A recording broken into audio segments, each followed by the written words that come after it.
And we are live. This is the Wrap It Up on Blast Raps postgame show. As always, my name is Sheldon Alexander, and you know what, Raptors fans, I appreciate you guys tuning into this podcast right now. Because if you're listening to this, I say this from time to time, but I really mean it. Let me turn down the music on this because this is serious right now. This was a tough loss. I'm going to turn down the music. That loss sucked. I'm just going to keep it a buck. That loss sucked for a lot of reasons. I mean, where do you even want to start with just how much that loss sucked? But I'm going to say this, okay? The Raptors, first off, that game was weird. One of my friends messaged me in the middle of that game and just said, this game was weird. And that was before the Raptors came back from being down 19, before the Raptors went up by 15, and before the Raptors then allowed the Atlanta Hawks to close this game. The last 6 minutes and 13 seconds, the Hawks went on a 24-8 run to close out the game, including a buzzer beater by Tony Snell. Again, that loss sucks. And do you know what? The Raptors in this game, normally I'd go through and try to break down everything from the start of the game to the end and all that. And that's normally what we do here on this podcast. And I'll do that a little bit. But really, I'm going to just open the floor to you guys because I want to hear what you guys and girls, Raptors fans from everywhere across this country, what are you guys thinking right now? Because that loss, there's a lot there. There's a lot to process in this first game back after the break. So there's still a bunch of players missing for the Toronto Raptors. But at the same time, the way that the Raptors played in this game, that's a game you should win. You're up 15 late in the game. You should win that game. Definitely. And instead, the Raptors blew it. Poor execution down the stretch. They couldn't get stops down the stretch. And, Tony Snell hits a wide open three. But that's a deflating loss. Because if you come out and you lose a game where you don't have Pascal, you don't have Fred, you don't have OG, I'm sure everyone would be okay with that. Everyone would be able to handle a loss like that. But not when you get teased by the fact that I'm sure most Raptors fans thought that game was in the books. That's a dub. So that's another reason why this loss sucks. You look at the standings. You're now tied with the Atlanta Hawks, 17-20. Now, the standings are ever changing. There's a lot of games going on as we speak, so it's going to be juggled around. But again, the Raptors are in this position right now where they're currently tied for 8th, but you're in that bubble where everyone is, the Bulls who are playing right now, but they're about to lose, or if they haven't lost already. But the Bulls, if the Raptors are in 9th, the Bulls are in 11th, and they're, percentage points behind the Raptors? So, you're so close, and so all these wins, especially when you look at the Raptors' schedule coming up, and I know they're missing guys in the lineup, and I get that, but I'm going to remind everybody, right, that this has happened to a bunch of different teams in the league. So this isn't, and I know most Raptors fans, you watch Raptors games. Obviously, that's why you're a fan of the team. But this situation that the Raptors are in where they're missing a bunch of their key players has happened to other teams so far this season, right? Where you've had to play a few games where you're missing guys. Heck, the Sixers tonight were without Joel Embiid and Ben Simmons, and they won. My point in bringing this all up is you look at the Raptors schedule. You got Atlanta coming up, then you play Charlotte on Saturday, the Bulls on Sunday, and then Detroit on Wednesday. You got to get those wins. Those are wins you need to pick up, or you got to hope you're picking up, because later on, this schedule gets really tough. You're seeing the Lakers a few times. You're going to see the Clippers. You're going to see, right? You're going to see Brooklyn again. You're seeing Utah. You are going to start to see some really good teams coming up. So when you're playing against a team like the Hawks, especially a team that you're battling for at the moment in terms of playoff positioning, that also makes this loss even more tough to handle. But I want to hear from you guys. Let me know what you guys think right off the bat, because This one hurts, and the chat's filling up already wherever you're listening to this podcast.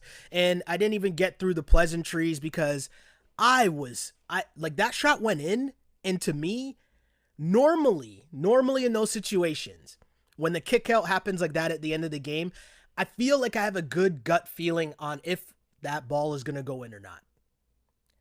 When that shot went up, I didn't think it was going in. I didn't think Tony Snell was hitting that shot. I was confident that he was going to miss. But then you look at the replay and you realize that my guy is wide open and he's just shooting a set wide open shot, and he's Tony Snell, and we've seen Tony Snell just kill the Raptors teams of the past before for no other reason than those are the type of dudes sometimes that just kill the Raptors for whatever reason. And he's an NBA player. He should hit that wide open shot, and he did. Mixed emotions here. That's where I'm at. I'm kind of spinning looking at this game because normally I come into this and I'm a lot more, okay, this is what happened here. This is what happened there. Figure this out. Figure that out. And I'm just looking at this game and I'm like, I can't believe they blew that game. And it's a situation where you want to think about it and you want to say, well, tough game. This guy was out of the lineup. That guy was out of the lineup. But you can't even make that excuse. And I'm using the word excuse because you were winning the game. And you got great performances again. Norman Powell led the way, 33 points, 11 of 20 shooting, 6 of 10 from 3. Kyle Lowry, 17 points, 12 assists. And then, of course, the man, the myth, the legend that is Chris Boucher. 29 points, 9 rebounds off the bench. Also Adam with 2 assists, 2 steals, 2 blocks, just because he's Chris Boucher, doing a little bit of everything. It's just such a deflating loss because there was so much good that could have come out of this victory. And that's why it sucks. So I could go through the whole game, but really, as mentioned, 121 to 120, Hawks win. Hawks were up by as many as 19 points. The Raptors came all the way back and, in fact, led this game by 15 points. And then the Hawks close on a 24-8 run, capped by a Tony Snell 3 at the buzzer. Deflating. Just absolutely deflating. There's no other way to put it. Let me hear what you guys are saying. Let me know because, as always, I try to create this as a safe space for Raptors fans after the game. Voice your concerns. Let me know how you're feeling, how you're dealing with this loss. And I'll start off on YouTube. And again, all the places where you can find this podcast streaming live. We got you covered on Instagram at Sheldon Alexander. We got you on Twitter, which is at Shell Alexander. Another stream up on Twitch. That stream is under On Blast Podcast. And of course on YouTube. Like and subscribe, Sheldon Alexander. All those places. Send in your comments and questions live. Or if this is too much for you right now, it's okay. Put the pot away. You can find us in the morning on your commute. And wherever you get your podcasts. Apple, Spotify, SoundCloud, all those fun places. Like and subscribe. Tell your friends. Remember, Wrap It Up is the show. On Blast Podcast is the network. I'll start on YouTube. Elijah says, love the energy we had getting the and ones, barking at the crowd, even though no one was there, letting them hear you. Thought we had found our swag for a minute, but wasted. We consistently beat ourselves. That is a great point, Elijah, because there was a point in that game where Chris Boucher had multiple and ones. Chris Boucher was doing so much work, and I'm upset that they lost this game because of the Chris Boucher angle that we would have been coming out of this with, in terms of my guy was making big time plays, and the swag that my guy was showing with his cellies afterwards as well. That's a tough one. That's just a tough one. And despite wherever that took place during the game, whether it was during the comeback or during the Raptors getting out to a big lead, either way, it sucks. It really does suck. And you feel bad for Boucher because he has been one of the bright spots of this entire season. 29 points, 9 rebounds. You look at where my guy has been all season long, and they talked about it a bit on the broadcast in terms of Chris Boucher's contract that he signed and the great deal the Raptors have gotten. He's been by far the bright spot of this Raptors season. Dare I say he's been the most consistent Raptor this season. Chris Boucher, I mean, the confidence that my guy plays with, where the one play where he bangs into Bembry as they're both battling for a rebound, and Boucher comes, or the ball bounced away from both of them, and you could see Bembry kind of look at him like, dude, we're on the same team. I had the ball. And Bembry bends over to pick up his headband. Boucher is like, making sure he's okay. And then my guy runs down the floor, and as soon as he touches the ball, my guy just bombs away a three and it goes in. I love watching that because we've gotten over the point with Chris Boucher to where we're surprised that he's just jacking, to the next level, which I think would have been, you watch him get the ball, he's shooting it with no hesitation, and you're kind of like, no, yes. To where now I feel like when Boucher shoots, I'm more surprised when he misses. And that's insane to say. That doesn't make sense. But this is where I'm at with Chris Boucher. And then you add in everything else with the rebounding, with him just getting on the glass. There was multiple plays where he's amongst four Hawks and he's going up and getting the rebound and going back up for an and one. And Elijah's right. My guy was there with the swag. He was showing a little bit of everything. He was confident. But down the stretch, in winning time, the Raptors couldn't make plays. And that's tough. That's a tough one. Because Norm, for as great as Norm played, I think he was over 30 points through three quarters. And as great as Norm played down the stretch, he made some good passes to Stanley to hit some threes, which I thought would have iced the game. But when the Raptors needed another bucket late on those last two possessions, especially the one very late in the game, the play before the play, I guess we'll call it, where the Raptors had a chance to basically ice the game, and they throw it into the backcourt. Norm gets the ball, brings it up full speed, and it took a little bit to, get the screen and to get the matchup that he wanted in terms of him being against Trae Young. But as he drove to the basket, there's a little bit of hesitation, and he kind of just threw it up wildly to Bembry, and Bembry got off a tough shot, but it wasn't a good look. And hey, Capella playing at the rim, we know he's a shot blocker, so that's tough. But at the same time, I think it would have been Jack, the coach, bringing up the fact that, hey, 2-foot jump stop, Norm hits that shot, Raptors probably win. As I look to Instagram, my guy K2's Garnett says Norm was tired, man. He missed those 2 free throws. It's true, but you can't miss free throws like that late. That's also huge. Norm went to the line in crunch time and missed 2 huge free throws. Can't do that. It's tough. But then you remember the development of Norman Powell, and he's consistently playing better. And the reason why, one of the lines we use all the time on this pod, there's levels to this shit, is because it's true. And as we've seen Norm become a consistent 20-point scorer, right? Because it's been a while now. He's been doing it. The next level is, what do you do in winning time? And that's like the elite of the elite of the elite. So I'm not going to knock Norm Powell. Like, we're here finally seeing Norm score 20 points consistently as we've been waiting for how many years, right? That's been the knock on Norm Powell for how many years. He's not consistent enough. So to finally be at a spot now where my guy is doing that, I'm not going to come back and nitpick because in crunch time, he didn't really get it going. And I mean, Kyle missed some shots late. Kyle took a really bad 3 late. As mentioned, Bembry missed a shot late. The Raps just didn't have it. And that's really the problem, where you're playing shorthanded, and now you've exerted so much energy to obviously make the comeback, to come back from 19 points down. And then you actually have the momentum to where you're building up a lead, but they just couldn't close. That's a tough one.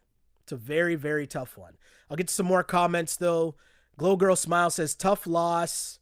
Oh, so many more comments popped up. I lost my spot there. But she says, tough loss, but the shorthanded Raptors played their hearts out. On a good note, Lowry is the second highest all-time Raptors scorer. Yeah, Kyle passes Chris Bosh, which is pretty cool. He sits just behind DeMar now as the franchise's leading scorer. And I think that's pretty cool. That was a cool thing for Kyle. I'm sure he would have appreciated it a little bit more with the win. Maybe if he would have hoped he could have gotten a couple more buckets late, and that could have added to a victory. But all in all, still a great, great, great achievement for Kyle Lowry, who most are saying are the GOAT Raptor, and I'm not going to be the one to really argue because my guy has continued to lead the way for this franchise no matter what. And don't worry, we're not there yet, but I promise when it's time to talk about this Kyle Lowry trade rumors and all that stuff, like for real, we will, closer to the trade deadline. As of now, it's just going to be rumors, just going to be people denying it, but I'm not buying any of that until after the trade deadline happens. Because I'll say this much without getting too deep into it. Ryan Russillo's not just coming out here and just throwing random things out there. Right? Like if you listen to Ryan Russillo and you know what he does and you're familiar with his show, you listen to him a lot, like he is plugged in. He does have sources. Now, he said he didn't hear this directly from Kyle Lowry. He said that. Right? So clearly someone told him, and someone that would give him confidence enough that he would say that. The other key part of all this was he said for the last month, meaning that could have been something that was a conversation a month ago. And we all know a month ago, the Raptor season was in a completely different place than it is now. Right? So when you combine that with all the talk from when the Raptors were in Philly, does that mean Kyle Lowry was telling people that he was going to get traded? I don't know. But I'll say this. I don't think these guys are out here just making stuff up. And Kyle said he didn't say that to Ryan Russillo, like he's asking for the actual source, which I give Kyle credit for. If I'm Kyle Lowry and I know I never said that to that man, that's what I'm saying too. So I get it from all sides. But this is just what the trade deadline is. And I can't lie to you guys. I'm here for all the juice until the deadline comes. Now, the conversation about whether they should trade Kyle Lowry, that to me is going to come down to the wire, depending on how confident you are when everybody comes back. And you know, we didn't really touch on that, but you hope that everyone comes back healthy and, you know, the recovery's okay. And from that point, then Masai has to make that decision closer to the deadline. But as of now, hey, Kyle says he's here. Kyle says he's staying. Or he said he'll retire as a Raptor. But the key point to pay attention to is he did mention even if it's for a one-day contract. Just saying. That's what the man said. Just read between the lines, right? And I'm sticking to the point of Ryan Russillo's not out here just making stuff up about the Toronto Raptors. Like, think about that for a second. We complain that they never talk about the Raptors, and then now when someone's coming with some form of information, we're going to downplay it and be like, oh, you just made that up. And also, more importantly, what do you expect Kyle Lowry to say? You expect Kyle Lowry to be like, yeah, I said it. Right? And again, I'm not saying that, again, like we got to understand how things happen and how reports happen and how sources work. People can have conversations with different people and it becomes, a lot of things become hearsay, right? And there's a difference between someone coming out and making an actual report, and there's a difference between people discussing something on a podcast and a long form thing where you're just sharing things that you might have heard, sharing things that you might have come across. And again, in the context of what he said, I have no problem with what Ryan Russillo said. Like, I never took that as he's reporting that Kyle Lowry is saying that he wants to be traded. But if we all think about this logically, and you look back to a month ago, where the Raptors were at that point of the season, and if you think about it, and the Raptors were struggling at that point, and they're struggling to even be in a playoff spot at that point, and you look at it and you think, yeah, it would make sense for both sides. So it's totally a plausible scenario that Kyle Lowry was having a conversation with someone, and he might have mentioned it, but who knows? I don't know. Anyways, that conversation is not going to go anywhere, by the way. And even with the report saying Kyle Lowry's not going to get traded, that's cool. But if someone comes and offers a good deal for Kyle Lowry, Masai's not going to turn it down. They're going to ask Kyle if he wants to be traded. And if the Raptors are not in a playoff spot, I would assume Kyle would rather be in a playoff chase than, you know, being in the play-in tournament chase, if that makes sense. Let's get some more comments, though, because I see the chat lighting up. Uh, Aisha says, what a heartbreaker. Totally agree. Owen says, on the bright side of things, we have Chicago, Detroit, and Charlotte in our next 3 games. Although knowing how this season is going, DeLon Wright will probably drop a game winner on us with the laughing emoji. Ha ha ha ha ha ha. I mean, yeah. You just got to get the wins. And especially with where you are in this season in terms of the standings, all these wins matter. I see someone say in Instagram, Trae Young. Oh, wow. I'm not going to read that comment. K2's Garnett says, if he gets traded, it's going to be a sign and trade in the offseason. Sure. Help the Raptors get some assets. That would be cool. I'd be down with that for sure. I'm just interested to see, because this offseason is going to be interesting as well. Because Norm is also earning himself some money. And everyone keeps talking about what's going to happen with Kyle Lowry. What's going to happen with Kyle Lowry? What's going to happen with Norm Powell? That's a very interesting conversation that no one's really talking about. Because how much do you sign Norm for? And how much is Norm worth? These are the things that I'm interested in seeing what happens with the end of this Raptors season. And when everyone comes back again, can all of these guys play together? It's going to be super interesting. Super interesting times. Nate Shepard says, we need a big man badly. Baines is just not doing it. Nate, I'll say this. I am not the biggest Aaron Baines fan by any stretch. Baines wasn't terrible in this game, right? Baines playing 30 minutes is probably too many minutes, but that's just the state of where the Raptors are right now with all the injuries. But, I mean, Baines also took 15 shots in this game. You probably don't want Aaron Baines taking 15 shots in any game, but this is the state of where the Raptors are with all the injuries. But I think he played okay. 11 and 15. Here's the thing, Baines with 2 blocks as well. If Baines is getting you double-digit rebounds and getting you some blocks, I'll take that. I don't even care what he does on the offensive end. Just rebound and be a big, huge body in the middle. The scoring is a bonus. Again, I don't want my guy taking 15 shots, and you'd hope that he makes more than 4 because you know most of the shots he's taking are well in the paint. So that's kind of tough. But I look at it and I think when you watch the game, Aaron Baines in this isn't the game where I'm going to bag on Aaron Baines at all. That's all. You know, he misses some, he misses some chippies. He'll roll to the basket, might miss a pass here and there, but this isn't the game where I'm going to crush Aaron Baines. But your overall point of the Raptors needing a big is interesting. Also interesting is the Raptors playing against John Collins, who obviously they've been linked to, or people think that they should go out and try to get Mr. Collins. And he looked okay, right? 13 points, 8 rebounds in this game. The real thing here was Clint Capella with 19 rebounds. And I didn't even mention Trae Young. I want to know what people think of Trae Young. Other than what my guy in the IG chat, which I said I'm not reading that comment. But I do want to know what people think of Trae Young. 37 points, which I swear when I saw that in the box score at the end of the game, I was like, whoa, he had that many points? Like, I missed that. But then I see that my guy was 13 of 16 from the free throw line.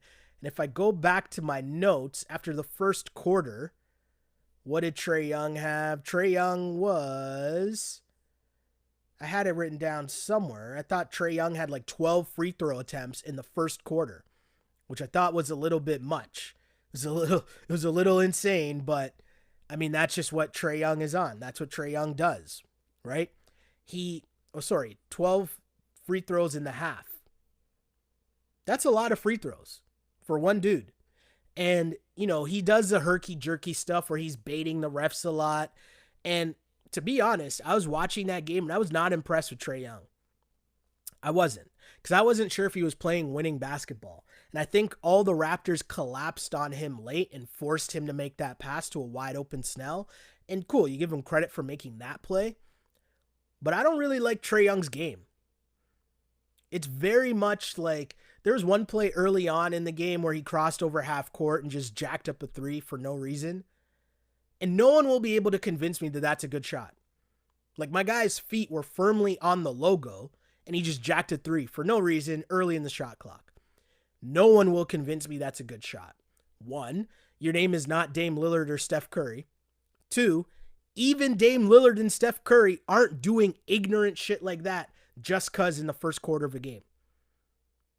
Like, people misunderstand Dame Lillard when he did it a couple weeks ago like the All-Star game's one thing, because that was an amazing spectacle showing you that what they can do.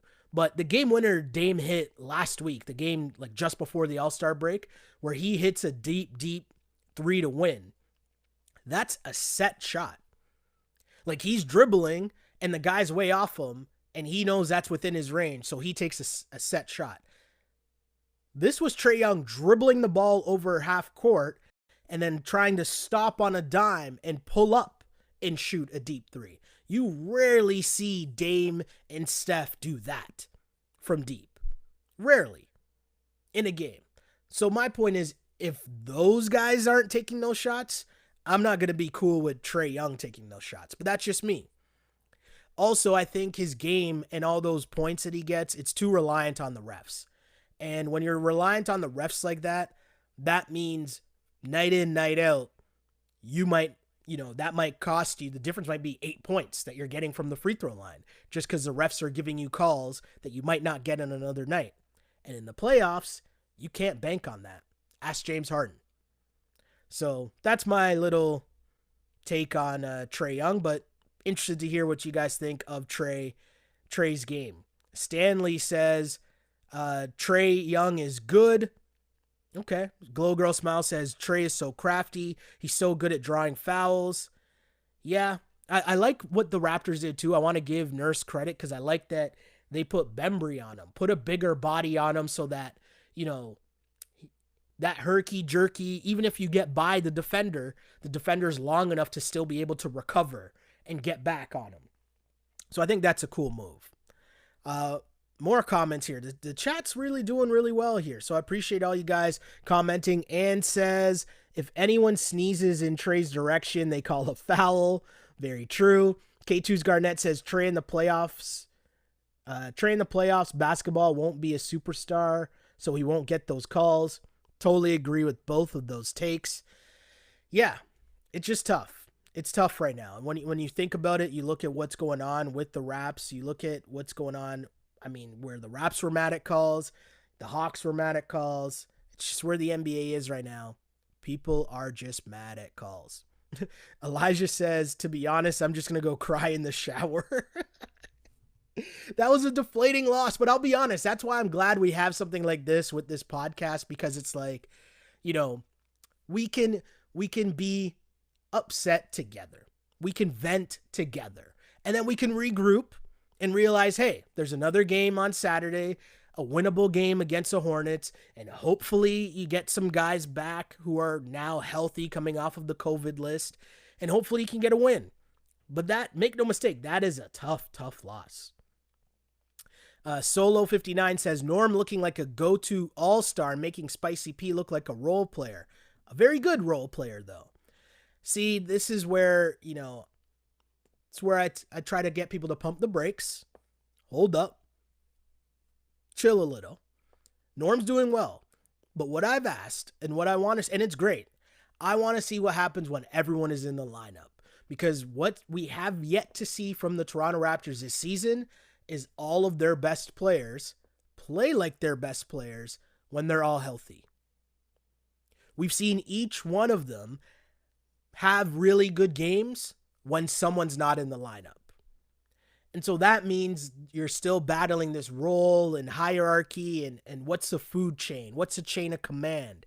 And you got to sort that stuff out by the playoffs, because we know what happens in winning time. That's the biggest thing about the playoffs. What do you do in winning time? Who do you turn to? Who's making the plays? Who's getting the ball? Who do you trust? And if you had to answer that question right now, I bet you the answer to that question has changed like 5 times, 8 times this season alone. Because there would have been some games you would have said, oh, it's got to be Fred. You would have left some games being like, oh, crunch time, it's got to be Fred. There's certain games you would have left, you would have been like, of course it's Kyle. Kyle's a vet. Kyle's an OG. There's certain games where we've seen that they've given the ball to Spicy P. And now we see Norm taking over, taking control. So I don't know. Daniel says, I love it when a 10-day contract hits game winners against us. Snell's a bit better than a 10-day contract. Give the man a little bit of credit. I'm not going to diss Snell that much, right? Not going to diss him that much. Bob says we're talking about the potential, or if these Lowry trade rumors are true. Bob says if Lowry gets traded, Masai better not trade him to Philly for Philly's garbage. Useless, or unless Simmons is in that trade, or if there is a trade between multiple teams where they get a center, then yes. First off, Philly would not be trading Ben Simmons in that deal.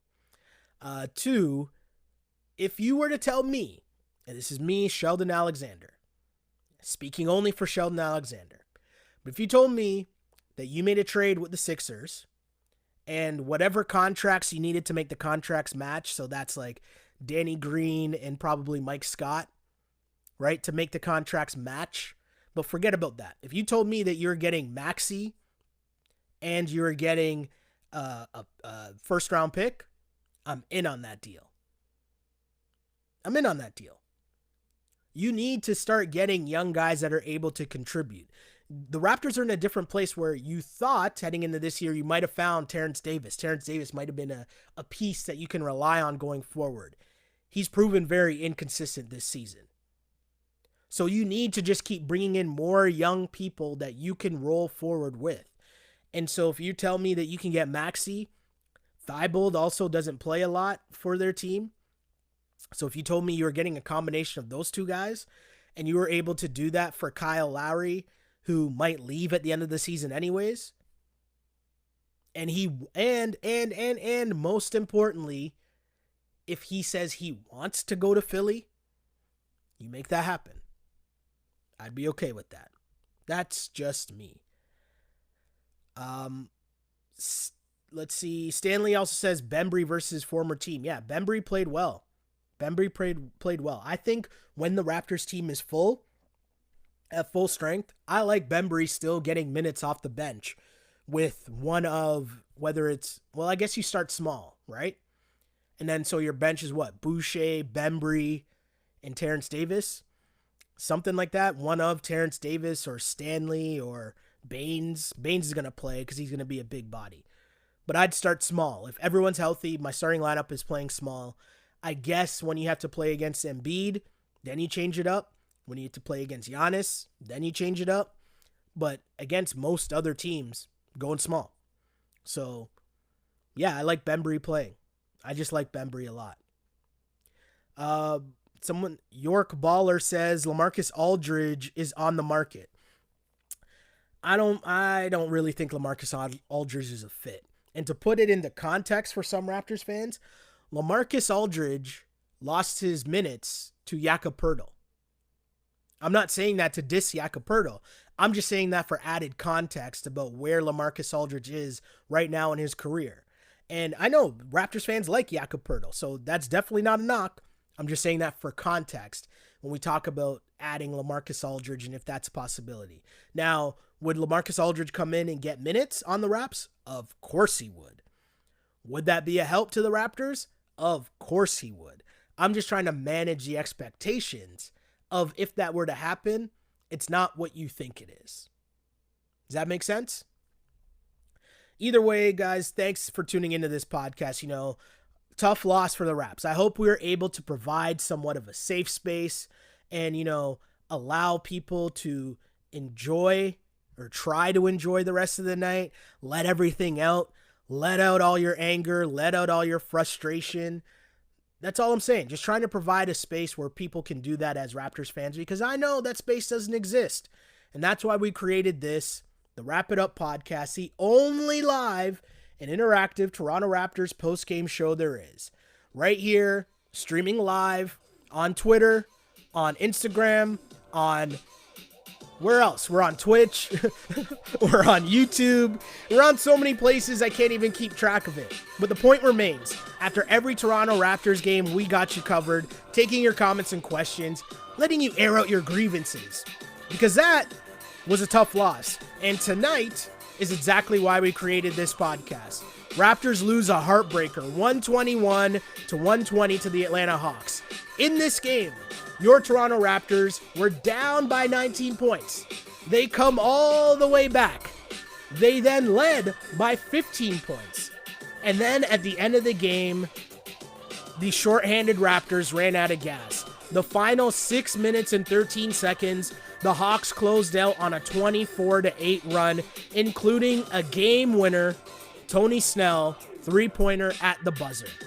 Heartbreaking loss for the Raptors as they almost got a win in the first game after the All-Star break. They almost got a win without Pascal Siakam, without Fred VanVleet, without OG Anunoby, and more. Right? Nick Nurse was back though. Hey, tough start for the Raps to the second half of the season, but they'll try to get back at it again on Saturday as they take on LaMelo Ball and the Charlotte Hornets. We'll be right back here to discuss that and more because this is the Wrap It Up podcast, your only live and interactive Toronto Raptors post-game show there is. Taking all your comments and questions live, but if you ever miss a show live, know that we got you covered wherever you get your podcasts, Apple, Spotify, SoundCloud, and on YouTube. Like and subscribe. Tell your friends. This is the Wrap It Up podcast. This is what we do. I was going to say something else, but I'm going to cut myself off before I get talking a little too greasy out here. Not trying to do that. But point remains, tune in. We'll be back again. Raptors lose 121-120 against the Atlanta Hawks, but it's okay. More games on the way. Hopefully they get some guys back. Hopefully some people are healthy, and we'll be back to discuss that and more on Saturday. So again, my name is Sheldon Alexander, and as I always say, I used to pray for times like this to rhyme like this. This is the Wrap It Up on Blast Raps post-game show. As always, unpolished and unapologetic. Until next time, see ya.